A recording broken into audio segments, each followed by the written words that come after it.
La nature est une symphonie, mais il faut un esprit éclairé pour en saisir l'harmonie. Ces mots d'Alexander von Humboldt résonnent encore aujourd'hui.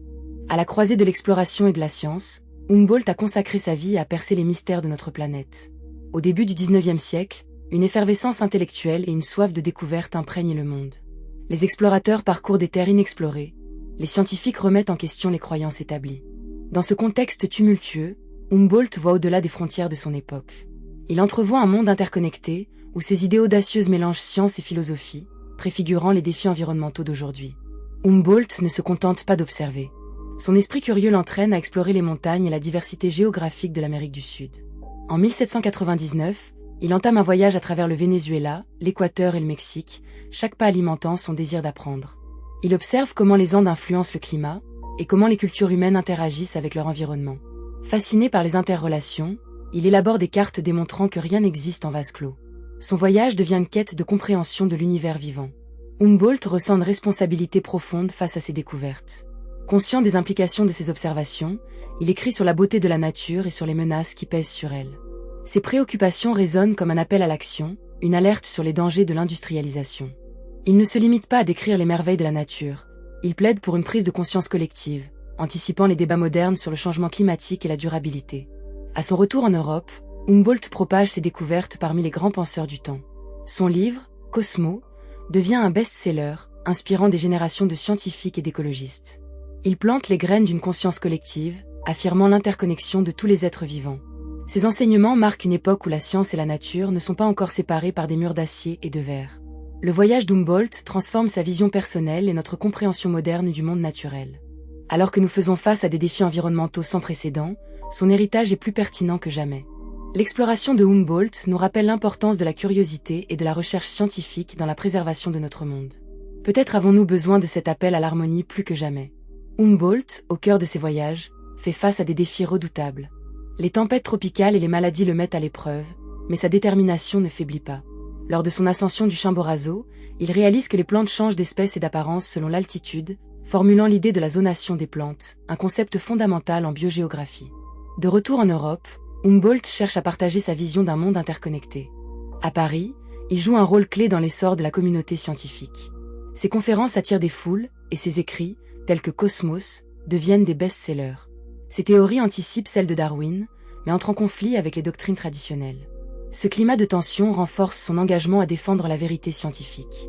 L'impact de Humboldt ne se limite pas à ses contributions scientifiques, il est aussi un ardent défenseur de la nature. Il alerte sur la déforestation et les menaces qui pèsent sur les écosystèmes, devenant précurseur de la pensée écologique moderne. Sa vision d'un équilibre entre l'homme et la nature pose encore aujourd'hui des questions fondamentales sur notre coexistence avec notre environnement. À travers ses voyages, Humboldt ne cherche pas seulement à marquer des points sur une carte, mais à comprendre le monde dans sa complexité. Chaque observation est une pièce du puzzle universel.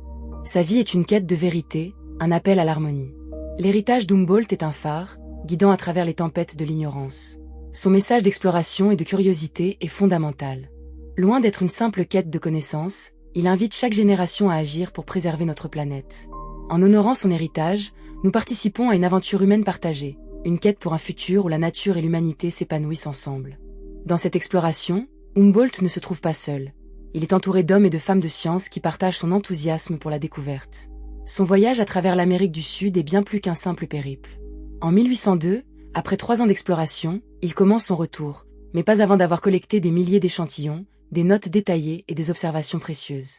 Au cours de sa traversée de l'Équateur, il se confronte aux richesses et aux défis d'un écosystème florissant, tout en s'étonnant de la diversité des cultures humaines qu'il croise. Il se rappelle avoir été ébloui par le spectacle des volcans de la région. L'éruption du Tungurahua est pour lui non seulement un événement naturel, mais aussi une occasion de comprendre la formation du monde autour de lui. Ses notes évoquent la terre qui tremble sous ses pieds, les cendres qui volent dans l'air, créant un tableau vivant de la force de la nature. Humboldt, en tant qu'observateur attentif, note les effets de cette éruption sur la végétation environnante. Il consigne dans son journal comment les plantes réagissent à ces changements, comment elles s'adaptent ou périssent. Cette attention aux détails serait plus tard mise en lumière dans ses écrits. Dans sa tentative de décrire la nature, il utilise un style lyrique, faisant vivre au lecteur les paysages qu'il a traversés. Ses illustrations détaillées révèlent des écosystèmes complexes, montrant la diversité des espèces et leurs interactions. Chaque dessin est une invitation à rêver, à explorer, à comprendre les subtilités de la vie sur Terre. Ce voyage initiatique est aussi marqué par des rencontres avec des peuples autochtones, dont les connaissances sur leur terre d'origine le fascinent. Les Incas, par exemple, représentent pour lui une culture riche, connectée à son environnement. Il prend note des techniques agricoles ancestrales, intrigué par leur compréhension intuitive des cycles naturels. En faisant cela, il ne cherche pas seulement à observer, mais aussi à apprendre. Chaque interaction est pour lui une opportunité d'enrichir son savoir. Ces rencontres lui ouvrent les yeux sur l'importance du respect des savoirs ancestraux, sur l'idée que la science moderne ne doit pas ignorer les voies qui ont précédé. La relation de Humboldt avec les autres scientifiques de son temps est elle aussi révélatrice de son caractère. À son retour, il entre en contact avec des figures comme Jean-Baptiste Lamarck et Georges Cuvier, deux géants de la biologie qui voient le monde sous des angles très différents. Tandis que Lamarck propose l'idée de la transformation des espèces en réponse à leur environnement, Cuvier défend une vision plus statique, se basant sur l'étude des fossiles. Humboldt, partant de ses propres expériences, soutient l'idée que les espèces évoluent dans le temps et que l'interconnexion est cruciale pour comprendre les systèmes écologiques. Cette tension intellectuelle transforme les débats scientifiques de l'époque, et Humboldt se retrouve souvent au centre de ces discussions. Son esprit novateur le pousse à proposer l'idée que toutes les formes de vie sur Terre sont liées par des réseaux complexes d'interaction. Il écrit « Tout est relié, et chaque élément d'une chose influence tous les autres ». Cette vision holistique est révolutionnaire à l'époque, car elle remet en question la façon dont la science s'est historiquement approchée de l'étude de la nature. En 1811, son livre Voyage aux régions équinoxiales du Nouveau Continent est publié. C'est un récit non seulement de ses explorations, mais aussi une véritable synthèse de ses idées et de ses découvertes. Il y décrit les merveilles des Andes, les forêts tropicales et la faune incroyablement variée qu'il a rencontrée. Ce livre devient rapidement une œuvre de référence.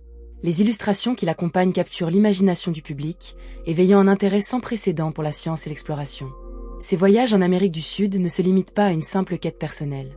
Ils sont empreints d'une mission, celle de sensibiliser le monde à l'importance de la protection de la nature. Les notes qu'il a prises se mêlent à des réflexions sur l'impact de l'activité humaine sur l'environnement. Il voit les signes d'une déforestation progressive, des terres ravagées par l'agriculture intensive. Ces constats nourrissent son engagement à défendre la nature. Dans ses écrits, il prédit les conséquences désastreuses d'une exploitation incontrôlée des ressources naturelles. Ainsi, son héritage est vaste et profond, non seulement en tant que scientifique, mais aussi en tant que précurseur de l'écologie moderne. Ses travaux posent les bases d'un nouveau regard sur la relation entre l'homme et la nature, soulignant la nécessité d'une approche respectueuse et durable. En 1834, Humboldt s'exprime sur les injustices sociales et environnementales qu'il a observées, plaidant pour une prise de conscience qui transcende les frontières géographiques et sociales. Humboldt n'est pas seulement un observateur, il est aussi un acteur, une voix qui appelle à l'harmonie. Son engagement envers la nature s'est matérialisé à travers des actions concrètes. Il a soutenu des initiatives de conservation et a encouragé d'autres scientifiques à faire de même. En Europe, il participe activement à des conférences sur la protection de l'environnement, forgeant des alliances avec des contemporains qui partagent sa passion pour la science et la nature. Son influence s'étend à de nombreux domaines, de la géographie à la botanique, en passant par la climatologie. Ses recherches ont ouvert la voie à des scientifiques tels que Charles Darwin, qui, inspiré par les travaux de Humboldt, partira lui aussi pour un voyage déterminant à bord du HMS Beagle en 1831. Darwin, voyant dans les observations de Humboldt une invitation à explorer la biodiversité, se lance dans une quête semblable, posant les fondements de la théorie de l'évolution. Cependant, la voie n'est pas exempte de difficultés. Humboldt se heurte à des critiques, à des résistances. Les idées novatrices rencontrent souvent l'opposition de ceux qui préfèrent le confort des doctrines établies. Dans une société où la tradition prévaut sur l'innovation, Humboldt ne se laisse pas abattre. Au contraire, cette résistance renforce sa détermination. Son engagement à défendre la vérité scientifique, à faire entendre sa voix, devient une véritable leçon de résilience. Les années passent, mais son enthousiasme pour la découverte ne diminue pas. En 1845, il publie son chef-d'œuvre, Cosmos, où il synthétise l'ensemble de ses réflexions scientifiques. Avec Cosmos, il invite le monde à contempler la beauté et la complexité de l'univers. Ce livre devient un appel à l'harmonie, à la compréhension des lois qui régissent la nature. Chaque chapitre est une exploration, une réflexion, une ode à la curiosité humaine. Humboldt y exprime son souhait de créer un pont entre la science et la spiritualité, de montrer que la compréhension du monde ne doit pas être limitée à des faits mais peut aussi être une expérience transcendante. Ce faisant, Humboldt se positionne en tant que figure centrale dans le développement de la science moderne. Son héritage perdure aujourd'hui, rappelant que l'exploration, l'interconnexion et le respect de la nature doivent guider nos actions. La voix de Humboldt, résonnant au-delà des siècles, demeure une source d'inspiration pour les générations futures. Alors que nous faisons face à des défis environnementaux sans précédent, ses idées trouvent un écho dans nos préoccupations contemporaines. Son appel à l'harmonie entre l'homme et la nature est plus pertinent que jamais. Humboldt nous a légué une vision, celle d'un monde où la curiosité, l'exploration et la science sont au service d'un avenir durable. Chaque découverte, chaque observation, chaque mot écrit est une brique dans l'édifice de la connaissance humaine. Loin d'être une simple quête de savoir, c'est un héritage qui nous invite à agir, à respecter et à protéger notre planète. En honorant son héritage, nous nous engageons à poursuivre cette quête, à explorer les mystères de notre monde et à défendre la beauté de la nature. Nous avons tous un rôle à jouer dans cette symphonie de l'existence, et c'est à nous de faire résonner les notes d'harmonie aujourd'hui et pour les générations à venir. L'histoire d'Humboldt est l'histoire d'un homme audacieux qui a consacré sa vie à l'exploration de notre monde complexe. Son aventure, ses découvertes et son engagement envers la nature sont un appel à l'action. En célébrant son héritage, nous honorons non seulement ses contributions, mais aussi l'esprit de curiosité et de découverte qui nous unit tous. Chaque pas que nous faisons sur cette terre, chaque regard que nous portons sur la nature, nous rappelle que nous sommes tous interconnectés, que nous partageons cette merveilleuse symphonie de la vie. En cela, l'héritage d'Humboldt perdure, éclairant notre chemin vers un avenir où l'homme et la nature coexistent en harmonie.